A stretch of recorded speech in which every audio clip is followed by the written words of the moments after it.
Hi hello welcome to post 360. నేను మీ Murali Rapalli. Supreme court కొంత నిర్ణయాలు తీసుకోవడం జరిగింది. కొంతమంది జడ్జిల్ని వేరే వేరే స్టేట్లకి మార్చడం జరుగుతుంది. అందుట్లో మొత్తం 21 మంది హైకోర్టు జడ్జిని కూడా మార్చాలంటూ ఒక ప్రతిపాదన అయితే జరిగింది. చీఫ్ జస్టిస్ బిఆర్ గవాయ్ గారి నేతృత్వంలో 5 సభ్యులతో కూడినటువంటి ధర్మాసనం ఈ ప్రతిపాదన తీసుకురావడం జరిగింది. ఆ ప్రతిపాదనని గవర్నమెంట్ పంపించడం జరిగింది. అది కూడా అప్రూవ్ అయ్యి రావడం జరిగింది రాష్ట్రపతి గారి దగ్గర నుంచి.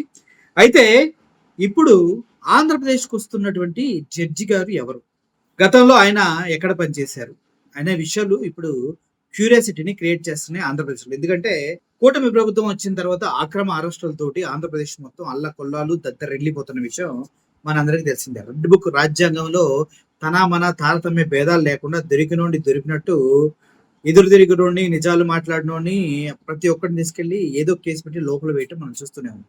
ఈ క్రమంలో హైకోర్టుకు వచ్చే జడ్జిల పైన కొద్దిగా ఇంట్రెస్ట్ ఉండటం ప్రతి ఒక్కరికి సహజం. అది ఎవరు కాదండి. అయితే మన ఆంధ్రప్రదేశ్కి వస్తున్న జడ్జి ఎవరు అన్న విషయాన్ని మనం గమనించినట్లయితే జస్టిస్ భట్టు దేవానంద్. ఈయన మన ఆంధ్రప్రదేశ్కి జడ్జిగా రాబోతున్నారు. తమిళనాడు హైకోర్టులో ఆయన ఉన్నారు. ఆంధ్రప్రదేశ్కి వస్తూ ఉన్నారు. ఈయన హైకోర్టు జడ్జెస్ పొజిషన్ లోనే 4th ప్లేస్ లో ఉన్నటువంటి ఉన్నతమైన జడ్జి, కాదంటలేదు. కానీ ఈయన ఆంధ్రప్రదేశ్కి వస్తూ ఉంటే కొంతమంది తెలుగు తమ్ముళ్ళు ఉవ్విళ్ళు ఊరిపోతూ ఉన్నారు. కొంతమంది వైఎస్ఆర్సీపీ నాయకులైతే ఏంటి ఇలా జరిగింది, ఎందుకు వస్తున్నారని ఆలోచిస్తూ ఉన్నారు. అసలు కారణం ఏంటి? జస్టిస్ భట్టు దేవానంద్ గారితో తెలుగుదేశం ఎందుకు హ్యాపీగా ఉంది, వైఎస్ఆర్సీపీ వాళ్ళు ఎందుకు హ్యాపీగా లేరు అనే విషయాన్ని మనం ఇప్పుడు మాట్లాడుకుందాం. జస్టిస్ భట్టు దేవానంద్ గారు, ఈయన గతంలో ఒక రచయితలు ఏర్పాటు చేసినటువంటి ఒక మీటింగ్కి వెళ్ళి అక్కడ ఈయన మాట్లాడిన మాటలే దీనికి కారణం. ఆయన మాట్లాడుతూ ఆంధ్రప్రదేశ్కి రాజధాని లేదు, దానికి కారణం ఎవరో తెలుసా అంటూ మాట్లాడటం జరిగింది 2022లో ఐ థింక్. అయితే ఆంధ్రప్రదేశ్కి రాజధాని లేదు అని మాట్లాడటంతో పాటు తన చిన్న కూతురు ఢిల్లీలో చదువుతూ ఉంది. ఆ ఢిల్లీలో ఉన్న వారంతా తనని ఏడిపిస్తూ ఉన్నారు. మీ ఆంధ్రప్రదేశ్ స్టేట్ కి రాజధాని లేదు అంటూ నవ్వులు పాలు చేస్తూ ఉన్నారు. ఇటువంటి దరిద్రానికి కారణం ఎవరు అంటూ జగన్మోహన్ రెడ్డి గారి వైపు వేలు చూపించినట్టుగా చాలా మంది అనుకుంటూ ఉంటారు. నిజంగా చెప్పాలంటే అప్పుడు 3 రాజధానులు అంటూ ప్రతిపాదన ముందుకు వెళ్తున్న విషయం మనందరికీ తెలిసింది. సో ఆ క్రమంలో అటువంటి కామెంట్ చేశారు జస్టిస్ భట్టు దేవానంద్ గారు.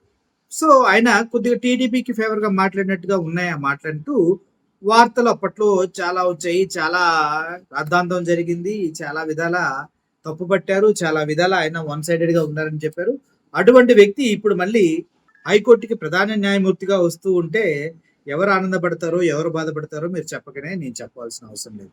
మొత్తం 21 మందిని వాళ్ళ వాళ్ళ పొజిషన్స్ మారుస్తూ ఉన్నారు. మనతో పాటు తెలంగాణకు కూడా కొంతమందిని మార్చడం అనేది జరుగుతుంది. రికమెండ్ చేసిన 21 మందిలో ఈ మన భట్టు దేవానంద్ గారు కూడా ఒకరన్నమాట. సో అది వాళ్ళ బాధ. ఇప్పుడు ఇంకో విషయం నేను మీకు క్లియర్గా చెప్పాలి. భట్టు దేవానంద్ గారు మాట్లాడిన మాటలు ఏంటి, ఆయన ఏం మాట్లాడారో ఒకసారి మీరు వినండి. ముందు భాగంలోనే 70 సంవత్సరాల స్వతంత్ర భారతంలో తెలుగువారి ప్రగతి అని ఉంది. యువత ప్రగతి కొన్ని విషయాలు నిజంగా మాట్లాడుతున్నాం. 75 సంవత్సరాల తర్వాత మన తెలుగువారి పరిస్థితి ఏంటి ఒక్కసారి పునరాలోచన చేసుకుంటే గొప్పగా చెప్పుకోవచ్చు. మన తెలుగు భాషలో ఉంటుంది స్వపుచం అర్థం అని. ఆ విధంగా చెప్తే ఏమిటి సాధించాం? ఈ రోజు తెలుగు వారికి ప్రత్యేకించి ఆంధ్రులకి ఇది మా రాష్ట్ర రాజధాని చెప్పుకునే పరిస్థితి ఉందా? దానికి కారణం కొందరికి ముందు చూపు తక్కువ ఉండటం కావచ్చు, కొందరి అశ్వదృష్టి కారణం కావచ్చు. ఇది మనం ప్రగతి సాధించాం. మా చిన్నమ్మ డిగ్రీలో చదువుకుంటానంటే ఒక మంచి కాలేజీలో సీట్ వస్తుంది. ఇవి మా రాష్ట్రానికి మా క్యాపిటల్ ఇది, రాజధాని ఇది, మా రాష్ట్రానికి ఇది, మీ క్యాపిటల్ ఇది. మన పిల్లలు కూడా కలగొంచుకునే పరిస్థితిలో మన తెలుగు చేరడం, బయట వాళ్ళ దగ్గర అవమానాలు పొందే పరిస్థితిలో మనం ఉన్నాం. ఐక్యత లేదు, ప్రతిదానికి కులం, ప్రతిదానికి రాజకీయం, ప్రతిదానికి స్వార్థం. ఇటువంటి అవలక్షణాలు మార్చవలసిన బాధ్యత మార్చే అవకాశం వారి రచన ద్వారా రచయితలకు సో విన్నారు కదా. అయితే జస్టిస్ భట్టు దేవానంద్ గారు మాట్లాడిన దాంట్లో నాకు బాగా నచ్చిన మాటలు రెండు ఉన్నాయి. కులాలు, మతాలు, విద్వేషాలు వీటిని నాశనం చేయగలిగిన శక్తి రచయితలకు ఉంది అని ఆయన మాట్లాడుతూ ఓకే. కానీ అశ్వదృష్టి, ముందు చూపు లేకపోవడం అని ఎవరిని అన్నారు అనేది నాకు ఇప్పటికీ డౌటే. జగన్మోహన్ రెడ్డిని అన్నారా? అప్పుడు రాజధాని లేదు కాబట్టి ఎవరినని ఉంటారు? మీరే ఆలోచించండి. సో ఇటువంటి క్రమంలో ఆయన వస్తే ఇంకా అరెస్టులు జరుగుతాయా?